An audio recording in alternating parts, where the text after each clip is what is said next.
Final Fantasy VII Rebirth devs discuss Sephiroth and Aerith redesigns. With his long silver hair, enormous Odachi blade and epic theme song composed by legendary Nobuo Uematsu himself, Sephiroth is one of the most recognizable antagonists in RPG's history. The one-winged angel debuted in the original Final Fantasy VII in 1997 as a once-loved war hero and first-class soldier who descended into madness and promised to destroy the planet upon learning of his unnatural creation. But there is much more to Sephiroth than just that. In Final Fantasy VII Remake, Sephiroth appears sporadically, mainly as a haunting memory, as the story focuses on Cloud and his friends trying to stop the evil corporation Shinra from killing the planet by using its life essence, Mako, as an energy source. In the upcoming Final Fantasy VII Rebirth, however, we will see Sephiroth in his full glory. We asked producer Yoshinori Kaites to discuss reimagining this iconic character in the remakes. The story in Final Fantasy VII Rebirth starts after the team has escaped Midgar and continues all the way up to the Forgotten Capital. In the original game, Sephiroth barely appeared during this section, but in Final Fantasy VII Rebirth, he is the driving force that pulls the story along to fill that void. He is depicted in even more depth than in the original game, and I think this makes him an even more charismatic and appealing antagonist than before. Let's remember that Sephiroth has built his legacy as a silent tiny 3D character played on the original PlayStation. The latest Destined for Rebirth trailer shows how much has changed since then.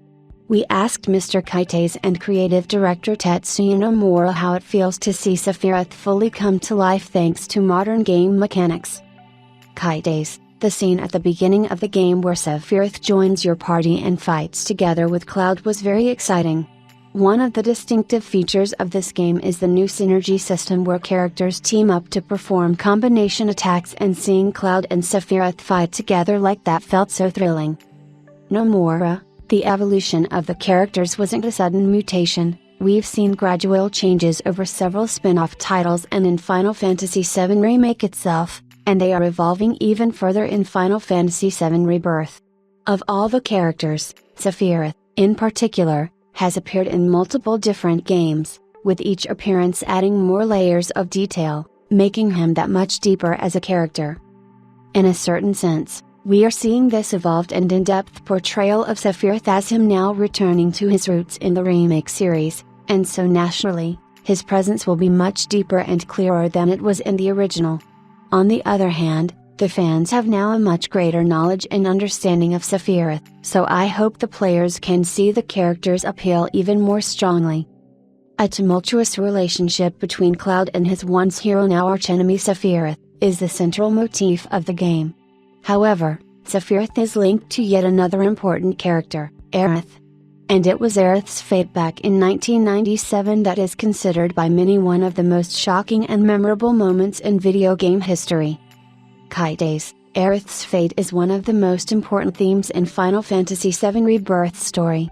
I really want people to play the game and feel it directly, so I will not say too much here, but when comparing this scene to how it was presented in the original, I am confident that the audience will feel a great breadth of emotion from the extra level of detail in how the characters are portrayed. Reimagining the story of a classic like Final Fantasy VII is not a small task. The original game is one of the most influential RPGs of all time, and Final Fantasy VII Remake has been a massive success, selling over 7 million copies. Final Fantasy VII Rebirth itself has already won several most anticipated Game of the Year awards. We asked Mr. Kaites how the development team approached balancing fans' expectations and creating a new and expanded storyline. Kaites, as there are many fans of the series, I felt it was essential to keep the majority of the elements from the original game. On the other hand, if we simply followed along, keeping the story unchanged, it would only appeal to people's nostalgia. We added the Whispers as a new element that could shake up the storyline and thus create a feeling of anticipation towards where things were going. I think that has already proved to be appealing to the fans. So, what does this all mean for Sephiroth and Aerith? No promises to keep evoked many strong emotions in players, including fear and hope for how the story will play out. Here's the message Mr. Kite's left for those counting days to Final Fantasy VII Rebirth's premiere and finding out what fate awaits our favorite flower peddler. Nomura, whatever I say will give people a hint about what is going to happen, so this is very difficult to answer. Really, I can only say that I want players to experience what waits for them at the end of Final Fantasy VII Rebirth and feel it for themselves rather than getting that second hand. Different people will respond to it differently, but I think that they will want to pursue that feeling, whatever it is, and set out on their next journey soon. Kites, I invite you all to play Final Fantasy VII Rebirth and see with your own eyes how the modern generation of players will react to Aerith's fate, a moment that created such an emotional impact on a huge number of gamers 27 years ago. Final Fantasy VII Rebirth launches on PS5 on February 29, 2024.